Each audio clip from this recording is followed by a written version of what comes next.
நாளைக்கு அண்ணனுக்கு எக்ஸாம், எப்படியெல்லாம் நம்ம நிலன் அண்ணனை டிஸ்டர்ப் பண்ணுறான் அப்படின்றதையும், நம்ம நிலனை வச்சே இந்த வீடை நான் எப்படி க்ளீன் பண்ணுறேன் அப்படின்றதையும் தான் இந்த வீடியோவில் நம்ம பார்க்க போகிறோம்.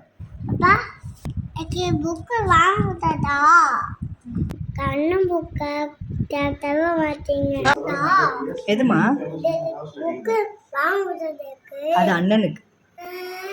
ஏய் அண்ணன் மாதிரி பெரிய பையனாவா? அதுக்கப்புறம் உனக்கு தான் புக்ஸ் இருக்குல்ல, P6ஓட புக்கு இது எதுக்கு உனக்கு? என்ன இருக்கு அதில்? ஏபிசிடியா? இங்கிலீஷ் புக்கில் அல்ஃபபெட்ஸ் தானே இருக்கும், அதான் நம்ம நிலன்னு அப்படி சொல்கிறாரு. சரின்னு அவன் கூட கொஞ்சம் நேரம் அவனோட புக்ஸை வச்சே படிச்சுட்டு நான் போய் சமையல் பண்ணிட்டு வரேன்னு சொன்னால் வேணான்ட்டான். அப்புறம் அவனை விளையாடுடா நான் வந்துடுறேன்னு சொல்லிட்டு போயிட்டு வந்து பார்த்தா வீடு இப்படி ஆயிடுச்சு. சரின்னு அவனை வச்சு எப்படி க்ளீன் பண்ணுறேன்னு பாருங்கள். டீச்சர் யார்கிட்ட சொல்லவா இல்லை எல்லாத்தையும் நீட் பண்ணி வச்சிடுறியா?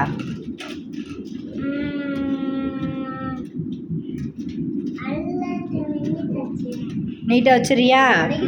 நான் இப்போ நிலன் வந்து இப்படி குப்பை மாதிரி போட்டு வச்சுருக்கான்னு மெசேஜ் பண்ணவா, இல்லை க்ளீன் பண்ணிட்டான்னு மெசேஜ் பண்ணவா?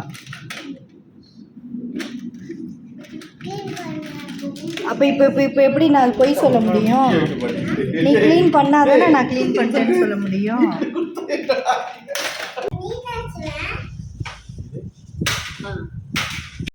ஸ்கூலில் எப்போவுமே அவங்களே அவங்க வேலையை செய்யணும்னு சொல்லி கொடுப்பாங்க. ஸோ வந்து நான் டீச்சருக்கு இதை அனுப்பட்டுமா அப்படின்னு கேட்டதும் எப்படி வேலை நடக்குதுன்னு பாருங்கள்.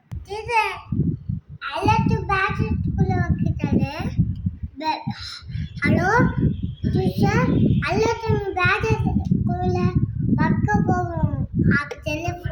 சரி சொல்லிடுறேன். அப்பா எனக்கு ராஜத்துக்குள்ள போச்சு, அம்மா ஃபோன் ஆச்சு டீச்சர்கிட்ட சொல்ல போவாங்க. பேக்குக்குள்ள வச்சுட்டு டீச்சர் எனக்கு உபாய் சொல்ல போவாங்க. நம்மளை விட டீச்சர் மேலே எவ்வளோ மரியாதை பிள்ளைங்களுக்கு. அம்மா ஹெல்ப் பண்ணுறேன். ஸ்கூல் போகிறதுக்கு முன்னாடி நிலனை வந்து இது மாதிரி ஏதாச்சும் ஹெல்ப் பண்ண வைக்கணும் அப்படின்னா அண்ணனை பாராட்டினா போதும், இவனும் சேர்ந்து வந்து அந்த வேலையை செய்ய ஆரம்பிச்சிருவான். ஆனால் ஸ்கூல் போனதுக்கப்புறமா அவன்கிட்ட ஒரு சேஞ்ச் என்ன பார்த்தேன்னா, அவனே விளையாடி முடிச்சுட்டு அவனாவே எடுத்து வச்சிருவான். இன்றைக்கி எங்களோட கவனம் அவன் மேலே இல்லைன்றதுனால வீடை இப்படி ஆக்கி வச்சுட்டான். ஆனாலும் டீச்சர் பேர் சொன்னோன்னே எவ்வளோ வேகமாக எவ்வளோ அழகாக க்ளீன் பண்ணியிருக்கான்னு பாருங்கள்.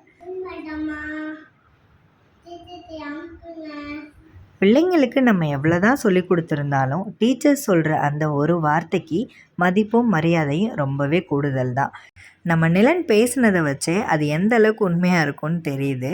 ஸோ இந்த மாதிரி நம்ம நிலன் க்யூட்டாக பேசுனது உங்களுக்கு பிடிச்சிருந்தா லைக் பண்ணுங்கள், ஷேர் பண்ணுங்கள். தேங்க்ஸ் ஃபார் வாட்சிங்.